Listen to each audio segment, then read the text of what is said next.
नमस्कार मित्रांनो, ठरल तर मग या मालिकेच्या आजच्या भागात आता अर्जुन पोलीस स्टेशनला असतो. इन्स्पेक्टर सावंत अर्जुनला म्हणतात, सर तुम्ही 5 मिनिट थांबा, या सगळ्याचे मी झेरॉक्स करतो, या सगळ्याची फाईल बनवतो आणि त्यानंतर तुम्हाला ओरिजिनल पेपर देतो. अर्जुन म्हणतो काही हरकत नाही. आता अर्जुन तिथे थांबलेलाच असतो. तर त्यावेळी अर्जुनच्या लक्ष त्या छोट्या मुलीकडे जातो. अर्जुन इन्स्पेक्टर सावंत यांना विचारतो की मला एक सांगा, ही छोटी मुलगी कोण आहे? तर इन्स्पेक्टर सावंत म्हणतात, सर हे खरं तर मी तुम्हाला सांगणारच होतो, पण म्हटलं सगळे पेपरवर्क पूर्ण होऊ देत, मग मी तुम्हाला या मुलीबद्दल सांगेनच. आणि मला तरी असं वाटतं की या मुलीला सायली च्या आश्रमातच पाठवावं. अर्जुन म्हणतो, म्हणजे मला काही कळालं नाही, म्हणजे ही मुलगी नक्की कोण आहे? तर इन्स्पेक्टर सावंत म्हणतात, तेच आम्हालाही माहीत नाहीये खरं तर. कॉन्स्टेबल यांना ही मुलगी रस्त्याच्या कडेला मिळाली. रस्त्याच्या कडेला एका जागी अशी शांत बसून होती. काहीच अंगावर कपडे वगैरे नीट नव्हते, खूप मळलेले कपडे होते आणि खूप रडतही होती. आणि तिला त्यांनी पोलीस स्टेशनला आणलं. तर अर्जुन इन्स्पेक्टर सावंत यांना विचारतो की तिचे नाव वगैरे काही? तर इन्स्पेक्टर सावंत म्हणतात की नाही, आम्ही तिला भरपूर विचारण्याचा प्रयत्न केला, पण ती काहीच बोलायला तयार नाहीये. अर्जुन म्हणतो, मी एकदा बोलून बघू का? इन्स्पेक्टर सावंत म्हणतात की नक्कीच. आता अर्जुन तिच्याशी बोलायला जातो आणि म्हणतो हाय, परंतु ती मुलगी घाबरते. अर्जुन म्हणतो, मी अर्जुन, तुझं नाव काय? पण ती काहीच बोलत नाही आणि म्हणूनच अर्जुन तिच्या बाजूला बसायला जाणार. तर त्याचवेळी ती मोठ्याने रडायला सुरुवात करते. अर्जुन म्हणतो, प्लीज तू रडू नकोस, मी फक्त तुला तुझं नाव विचारत आहे. इन्स्पेक्टर सावंत म्हणतात, बाळा हे काका खूप चांगले आहे, तू त्यांना तुझं नाव सांग ना. अगं तू आम्हाला काहीच सांगत नाहीयेस. तुझं नाव काय? तुझ्या आईचं नाव काय? वडिलांचं नाव काय? तू कुठे राहतेस? काहीतरी सांग ना. पण ती मुलगी हे सगळं सांगायला नकार देती. अर्जुन म्हणतो, इन्स्पेक्टर सावंत राहू देत. तर इन्स्पेक्टर सावंत अर्जुनला म्हणतात, ही मुलगी आमच्याशी सुद्धा काहीच बोलायला तयार नाहीये. आम्हाला वाटलं होतं की तुम्हाला तरी काहीतरी सांगेल. अर्जुन म्हणतो, नाही, पण मला असं वाटते की या मुलीला सायली अगदी व्यवस्थित हँडल करू शकता. तर इन्स्पेक्टर सावंत म्हणतात की हो, मलाही तसंच वाटते. तुम्ही बोलवून घेता का सायली मॅम ना? तर अर्जुन म्हणतो, हो, मी आत्ताच कॉल करतो. असं म्हणत अर्जुन सायलीला फोन करतो. सायली म्हणते, बोला. अर्जुन सायलीला म्हणतो की मी आता पोलीस स्टेशनलाच आहे. सायली म्हणते, बरं ठीक आहे. तर अर्जुन म्हणतो की मी काय म्हणतो, तू आता पोलीस स्टेशनला येऊ शकतेस का? सायली घाबरतच विचारते, काय हो, काही प्रॉब्लेम झालाय का? अर्जुन म्हणतो, नाही, प्रॉब्लेम वगैरे असं काही नाही, पण मी तुला आता काही सांगू शकत नाही. तू येशील का? सायली म्हणते, बरं ठीक आहे, मी येते. असं म्हणत सायली फोन ठेवते आणि श्वेता आणि मधुभाऊंना आवाज देते. सायली आवाज देत म्हणते, श्वेता, मधुभाऊ. तर मधुभाऊ म्हणतात, काय सायली, काय झालंय? सायली म्हणते की यांचा फोन आला होता आणि आता त्यांनी मला पोलीस स्टेशनला बोलावलं आहे. तर मधुभाऊ म्हणतात, काही प्रॉब्लेम झालाय का? सायली म्हणते, त्यांनी मला काहीच सांगितलं नाही, पण आता मला निघावं लागेल.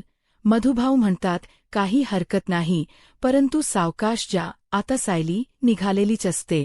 तर त्यावेळी मानसी सायलीला म्हणते, सायली ताई, तू सगळ्या कैया खाल्ल्याच नाहीस, थांब जरा. असं म्हणत त्या कागदातील सगळ्या कैया एकत्र बांधून आता मानसी सायलीकडे देते आणि म्हणू लागते, सायली ताई, वाटेत खात तू. सायली म्हणते, बरं ठीक आहे. आता सायली पोलीस स्टेशनला जायला निघालेली असते. तर दुसरीकडे पोलीस स्टेशनला आपल्याला पाहायला मिळतं की आता अर्जुन कॉन्स्टेबल यांना सगळी माहिती विचारत असतो. त्यावेळी कॉन्स्टेबल अर्जुनला म्हणतात, मी हायवेवर ड्युटीवर होतो आणि त्याचवेळी ही मुलगी झाडामागे लपली होती. मी पाहिलं तर तिच्यासोबत कोणीच नव्हतं. ही मुलगी खूप घाबरलेली होती. तर अर्जुन म्हणतो, पण तुम्ही ज्यावेळी तिला पाहिलंत त्यावेळी तिथे आजूबाजूला कोणी होतं का? तिचे आईवडील वगैरे? तर कॉन्स्टेबल म्हणतात की नाही, मी खूप शोधण्याचा प्रयत्न केला पण त्या ठिकाणी कोणीच नव्हतं ना, तिची आई ना तिचे वडील, ती एकटीच होती, खूप रडत होती. तर आता अर्जुन कॉन्स्टेबल यांना विचारतो की पण तिचे नाव वगैरे किंवा ती कुठून आली हे तुम्ही तिला विचारलंय का? तर कॉन्स्टेबल म्हणतात की हो, विचारण्याचा खूप प्रयत्न केला पण ती काहीच बोलत नाहीये. अर्जुन म्हणतो बरं ठीक आहे. आता अर्जुन इन्स्पेक्टर सावंत यांना म्हणतो त्या मुलीने काही खाल्लं आहे का? तर इन्स्पेक्टर सावंत म्हणतात की ती आली त्यावेळी आम्ही तिला काही देण्याचा प्रयत्न केला पण ती काही खायलाही तयार नाहीये. अर्जुनला त्या मुलीकडे पाहून खूप वाईट वाटतं आणि त्याचवेळी सायली पोलीस स्टेशनला पोहोचलेली असते. सायली अर्जुनला विचारते काय झालं, तुम्ही मला एवढ्या घाईत का बोलावून घेतलं? तर अर्जुन इशायाने सायलीला ती मुलगी दाखवतो. तर त्यावेळी सायली खुश होत म्हणते, अय्या किती गोड मुलगी आहे, ही कोण आहे? ही अर्जुन म्हणतो माहीत नाही. सायली म्हणते म्हणजे? तर आता अर्जुन तिच्याबद्दलचा घडलेला सर्व प्रसंग सायलीला सांगतोत. यावेळी सायलीला खूप वाईट वाटतं. सायली अर्जुनला म्हणते काळजी करू नका, मी तिच्याशी बोलते असं म्हणत सायली त्या गोड निरागस मुलीकडे येते आणि त्यावेळी मात्र सायलीला तिच्याबद्दलचा सगळं भूतकाळ आठवू लागतो. कारण सायली सुद्धा अगदी याच वयाची होती आणि तिने सुद्धा हे सगळं काही सहन केलेलं असतं. रविराज किल्लेदार आणि प्रतिमा किल्लेदार यांचा कुठे शोध लागत नसतो आणि त्यावेळी मात्र सायली रडत रडत इकडून तिकडे फिरत असते आणि शेवटी ती देवी आईच्या मंदिरापाशी येऊन खूप रडत असते. कारण तिला तिचे आईवडील सापडलेले नसतात आणि म्हणूनच एवढ्या काळोख्या रात्री एकटीच देवी आईच्या मंदिरापर्यंत येते. तर आता सायली हळू जाऊन त्या मुलीच्या बाजूला बसते. ती मुलगी मात्र खूप घाबरत असते. ती सायलीकडे पाहत देखील नाही. पण सायलीला लहान मुलांना कसं हँडल करायचं हे मात्र अगदी बरोबर माहीत असतं. आता सायली हळूहळू त्या मुलीच्या बाजूला जाऊन बसते आणि तिच्या पर्समध्ये असणाऱ्या कैया घेते आणि खायला सुरुवात करते. तर ती मुलगी सायलीकडे एका नजरेने पाहत असते. सायली तिला खुणावूनच विचारते काय झालं, पण ती काहीच बोलत नाही. सायली तिच्या समोर कैरी खात असते आणि न राहून तिलाही काही राहवत नसतं. त्यावेळी तिला कैरी हवी हे सायलीच्या लक्षात येतं. सायली तिला विचारते हवी आहे, तर ती लगेच होकार देते. सायलीने कैरी देताच ती पटापट खायला सुरुवातही करते. मग सायली इतर कैरीही तिला देते. तिला खूप भूक लागली आहे हे सायलीच्या लक्षात येतं आणि सायलीच्या पर्समध्ये असणारा बिस्किट पुडा तोही सायली तिला देते. त्यावेळी ती पटापट बिस्किट खात असते आणि त्या निरागस मुलीची असणारी ती भूक आणि ती निरागस इतकी गोड छान मुलगी असते आणि तिची ती अवस्था पाहून सायली अर्जुनला खूप वाईट वाटतं. तर आता सायली अर्जुनला विचारते, अहो आपण हिला आपल्या वात्सल्य आश्रमात नेऊयात का? अर्जुन म्हणतो की हो, मलाही तेच वाटते. खरं तर इन्स्पेक्टर सावंत म्हणालेत की पेपर वर्क पूर्ण झाल्यानंतर तुम्ही हिला तुमच्या आश्रमात घेऊन जा. ते स्वतःच मला म्हणालेत की या मुलीला आश्रयाची गरज आहे, त्यामुळे तुम्ही तिला घेऊन जा. तर आता सायली खुश होते आणि त्या छोट्याशा निरागस मुलीला विचारते की तू माझ्यासोबत येशील ना, माझ्या घरी येशील? आमच्या इथे खूप छोटी छोटी मुलं आहेत आणि खूप खाऊ सुद्धा भेटतो, मग तू येशील ना? तर ती लगेच होकार देते. अगदी विश्वासाने ती सायलीच्या हातात पकडत सायली सोबत जायलाही तयार होते आणि ज्या विश्वासाने सायलीचा हात तिने पकडलेला असतो, सायलीला सुद्धा खूप आनंद वाटत असतो. सायली आनंदानेच अर्जुनकडे पाहते. आता अर्जुनही खूप खुश असतो आणि सायली आणि अर्जुन आता त्या छोट्या निरागस मुलीला आश्रमात घेऊन निघालेले असतात. तर दुसरीकडे पाहायला मिळतं नागराज ज्या पोलिसांशी बोललेला असतो तेच इन्स्पेक्टर साहेब आता सचिन आणि राकेशला भेटण्यासाठी आलेले असतात. आता सचिन त्यांना इतके काही पैसे देतो की ते पैसे पाहून ते इन्स्पेक्टर साहेब खूप खुश होतात आणि म्हणू लागतात, थँक्यू दीक्षित साहेब. तर आता सचिन त्यांना म्हणतो, इन्स्पेक्टर धुमाल, तुमच्या थँक्यूची मला काहीच गरज नाहीये. मी जे तुम्हाला काम सांगितलं होतं ते झालं की नाही इतकं मला सांगा.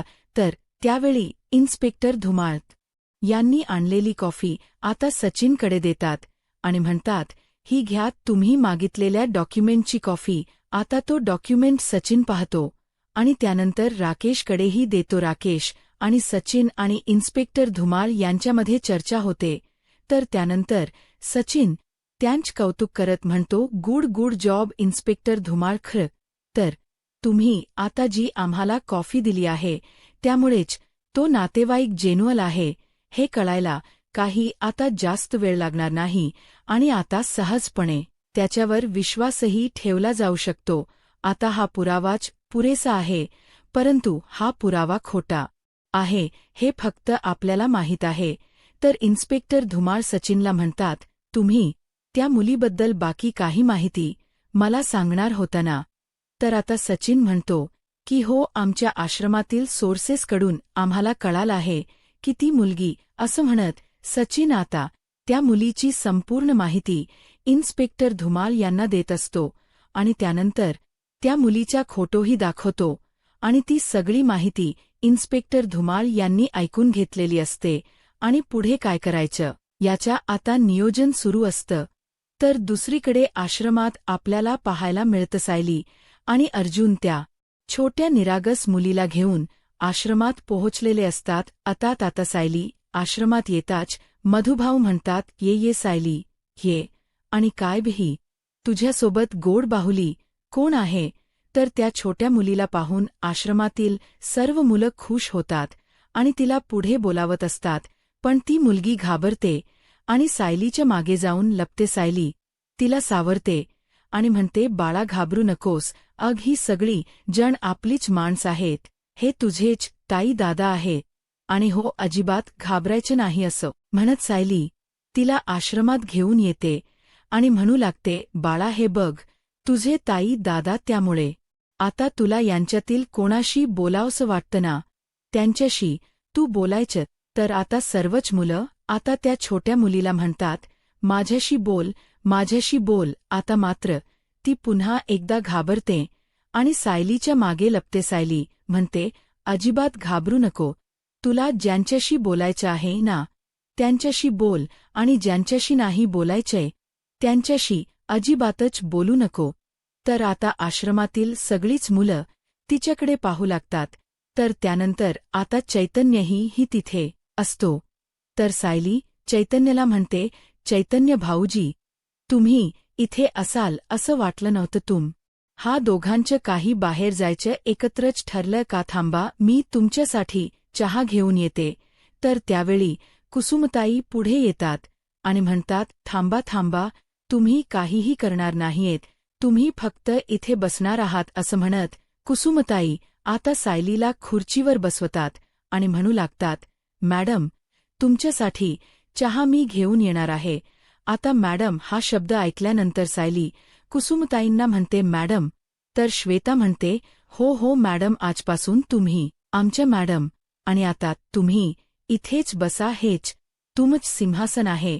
तर सायली म्हणते, सिंहासन आणि सिंहासन कशासाठी, मी काही राणी वगैरे आहे का. तर आता मानसी म्हणते, हो सायली मॅडम तुम्ही तर या आश्रमाच्या राणीच आहात. आता सायलीला मात्र काहीच कळत नसतं. सायली विचारते, हे सगळं काही काय चालू आहे, कोणी काहीच बोलत नाही आणि म्हणूनच सायली चैतन्याला विचारते, चैतन्य भाऊजी हे सगळं काही चालू आहे, तुम्हाला याबद्दल काही माहीत आहे का. तर चैतन्य म्हणतो की नाही नाही, छे छे, मला कुठे काही माहीत आहे सायली मॅडम. तर सायली म्हणते, काय म्हणजे. आता चैतन्य भाऊजी तुम्ही सुद्धा मला मॅडम अशी साक मारणार आहात का. आता सगळ्यांप्रमाणे मधुभाऊ सुद्धा सायलीला आवाज देत म्हणतात, सायली मॅडम आजपासून या घरातल्या कुठल्याही कामाला तुम्ही हात लावायचा नाही. तर सायली म्हणते, मधुभाऊ म्हणतात, तुम्ही फक्त या सिंहासनावर बसायचं आणि आदेश सोडायचे आणि या सगळ्यांनी ऐकायचे बरं का. तर सर्वजण अगदी सायलीचा आदर करत म्हणतात, येस मॅडम. तर सायली आता मधुभाऊंना विचारते, मधुभाऊ तुम्ही सुद्धा या सगळ्यामध्ये सामील आहात ना. आणि तुम्ही सुद्धा माझी चेष्टा करताय ना. मधुभाऊ म्हणतात, नाही ग बाळा, असं काही नाहीये. तर त्यावेळी चैतन्य मधुभाऊंना म्हणतो की मधुभाऊ चला. तर त्यावेळी अर्जुन सायलीला म्हणतो, सायली मॅडम, तुम्ही इथे या. अर्जुन असं बोलतात. सायली अर्जुनला म्हणते, म्हणजे आता तुम्ही पण या सगळ्यामध्ये सामील आहात ना. अर्जुन म्हणतो, कळेल, सगळं काही कळेल. तर सायली म्हणते, मधुभाऊ, हे नक्की काय चालू आहे. तर मधुभाऊ म्हणतात, सायली मॅडम, ही खास भेटवस्तू खास घराकडून त्याच्या खास माणसांसाठी सप्रेम भेट असं म्हणत. आता मधुभाऊ सायलीच्या हातात सगळ्यांनी मिळून एक निर्णय घेतलेला असतो आणि तीच गोष्ट सप्रेम भेट म्हणून देतात. आता परतफेड करते ती फक्त सुरुवात आहे. मधुभाऊ, आजकाल आपण सगळ्या बातम्या पाहतोय. आजकाल परिस्थिती इतकी वाईट होत चालली आहे की कितीतरी लहान मुलांना किडनप केलं जातं, त्यांची विक्री केली जाते. परवा तर मी एक बातमी वाचली मधुभाऊ, की एका शहरामध्ये 21 दिवसांमध्ये जवळजवळ 123 बायका गायब झाल्यात. कुठे गेल्या असतील या सगळ्या बायका. आणि मनात भीती तेव्हा निर्माण झाली जेव्हा विचार आला की या बायकांना कोणी शोधत असेल का, आणि जर कोणी त्यांचा शोध घेत नसेल मग तर त्यांचं काय झालं असेल. आणि कितीतरी बायका अजून परत आल्याच नाहीयेत. आणि मधुभाऊ, त्या सगळ्या बायकांच्या बाबतीत काय घडत असेल, काय झालं असेल नक्की. आता सायलीची ती भीती पाहून मधुभाऊ सायलीला म्हणतात, सायली बाळा, अगं हीच भीती माणसातलं माणूस पण जिवंत ठेवतं. तर सायली म्हणते, आणि तुमच्यातली हीच माणुसकी पाहत मी लहानाची मोठी झाली आहे. मधुभाऊ, खरं तर तुमच्यासारखे वडील देवानेच मला दिले आणि म्हणूनच त्याचे आभार मानणं हे काही मी थांबवणार नाही किंवा सोडणारही नाही. मी तुम्हाला वचन देते मधुभाऊ, आणि देवालाही वचन देते, वात्सल्या आश्रमात जो कोणी येईल तो कधीही एकटा पडणार नाही. त्याच्याकडे त्याच कुटुंब असेल. तर आता मधुभाऊंना सायलीचा अभिमान वाटत असतो. तर श्वेता मात्र सायलीच्या या बोलण्यावर हसत असते. तर दुसरीकडे हॉस्पिटलला आपल्याला पाहायला मिळतं, प्रियाला चेक करत असताना डॉक्टर प्रियाला विचारतात, आता तुम्हाला बरं वाटते ना. पण प्रियाला जेलमध्ये जायचं नसतं आणि म्हणूनच प्रिया खोट कारण देत म्हणते. डॉक्टर उलटा थांबतच नाहीये तो, आणि या सगळ्यामुळे खूप अशक्तपणा आला आहे आणि रात्रीची झोपच लागत नाही, फक्त तळमळत असते. डोकंही खूप गरगरतंय आणि खूप त्रास होतोय. तर डॉक्टर प्रियाला म्हणतात, ठीक आहे, मी तुझी ट्रीटमेंट बदलते, पण तुला विश्रांती घ्यावी लागेल. तर प्रिया म्हणते, मी इथे तसंही काय काम करतीये, मी आरामच तर करते, पण माझं बाळ काही आराम करू देतच नाहीये. तर आता डॉक्टर प्रियाला म्हणतात, ठीक आहे, जर तुला काही खावंसं वाटत असेल तर तू आम्हाला तसं सांग. तर प्रिया म्हणते, हो, पण खरंच पोळी भाजी खाऊन खूप कंटाळा आला आहे, उलटी झाल्यासारखी वाटते, काहीतरी वेगळं खावंसं वाटतं. डॉक्टर म्हणतात, काही हरकत नाही, तुला जे खावंसं वाटतं ते सांग, नर्स तुला आणून देतीलच, आणि त्यासाठी मी स्पेशल परमिशन सुद्धा काढते. असं म्हणत डॉक्टर तिथून निघून जातात. आता सिस्टर प्रियाला विचारतात की तुला नक्की काय खावंसं वाटते. प्रिया म्हणते, काय वेळ आली आहे ना, माझे डोहाळे इथे हॉस्पिटलला पुरवले जातायत, या सिस्टर पुरवतायत, माझी सासरची माणस नवराही तर माझ्याकडे ढुंकूनही पाहत नाहीयेत. त्याने तर खोट्या केसमध्ये मला अडकवलंय, आणि आता मला तर असं वाटत की माझ्या बाळाच बालपण सुद्धा असंच जाणार आहे. तर आता सिस्टर प्रियाला म्हणतात, तू रडू नकोस, स्वतःला त्रास करून घेऊ नकोस, मी सुद्धा एक स्त्री आहे, मी सुद्धा तुला समजू शकते, मी एक नर्स आहे, त्यामुळे तुला जे काही हवं ते मला सांग, मी तुला ते सगळं काही आणून देईन. जे काही खावंसं वाटत असेल ते सांग. तर प्रिया त्याच संधीचा फायदा उठवत म्हणते, चॉकलेट मिल्कशेक म्हणजे माझ्या बाळाला खावंसं वाटते, आणि व्हेज पिझ्झा. तर सिस्टर म्हणतात, बरं ठीक आहे. आता सिस्टर तिथून निघून जातात. तर दुसरीकडे सायली मधुभाऊंना वचन देत म्हणते, या आश्रमात येणाऱ्या प्रत्येक मुलाला, प्रत्येक मुलीला प्रेम, आधार आणि माया, ममता या सगळ्या गोष्टी मिळतील, ज्या पद्धतीने मला या सगळ्या गोष्टी मिळाल्यात. या सगळ्या गोष्टींचा अनुभव मीही घेतला तसंच येणाऱ्या प्रत्येक मुलाला या सगळ्या गोष्टी मिळतील. आता सायली मधुभाऊंच्या हातात घेते आणि म्हणते, जसं तुम्ही या घराच घरपण जपलंत अगदी तसंच मी सुद्धा जपेन. मधुभाऊ सायलीला म्हणतात की प्रत्येक बाप आपल्या मुलीच्या बाबतीत एक स्वप्न पाहत असतो आणि माझ्या बाबतीतही मी असंच एक मोठं स्वप्न पाहिलं, जे स्वप्न आज मी माझ्या मुलीकडे बाळा सायली तुझ्याकडे सुपरत करत आहे. तर सायली मधुभाऊंना म्हणते, मधुभाऊ, तुम्ही माझ्याकडे सोपवलेली जबाबदारी आणि हे स्वप्न मी अगदी मनापासून सांभाळणार आहे. मी उघड्या डोळ्यांनी हे स्वप्न आयुष्यभर बघत राहणार आहे. मधुभाऊ, तुम्ही आतापर्यंत जी जबाबदारी स्वीकारलीत आणि ज्या ममतेने मायेने या आश्रमातील प्रत्येकाला आश्रय दिलात, मीही तेच करणार आहे. यापुढे आश्रमात येणारा प्रत्येक व्यक्ती, प्रत्येक मूल, त्याला हे घर आपलं वाटेल. हे वात्सल्य आश्रम म्हणजे त्याच्या हक्काचं घर असेल.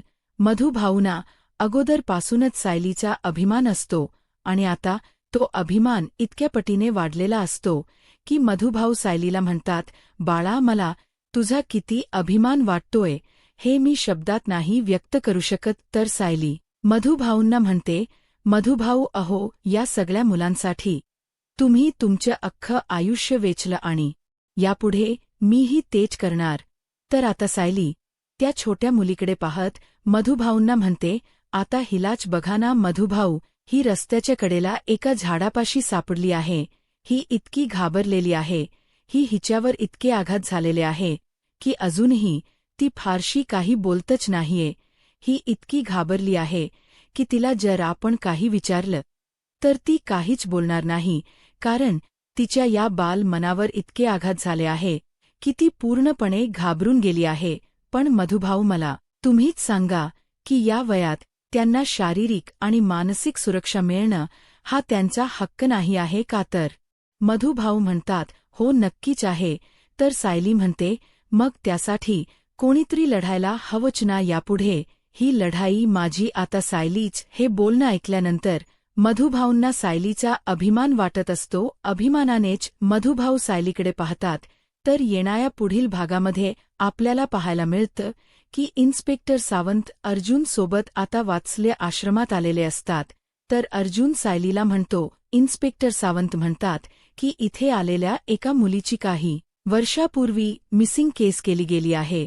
तर आता सायली त्यांना विचारते, कुठल्या मुलीबद्दल बोलताय तुम्ही? तर इन्स्पेक्टर सावंत म्हणतात, जी मुलगी पुण्याला राहत होती. तर त्यावेळी श्वेता पटकन बोलते की हो. आता सायली श्वेताकडे पाहते, त्यावेळी मात्र श्वेता गप्पच होते.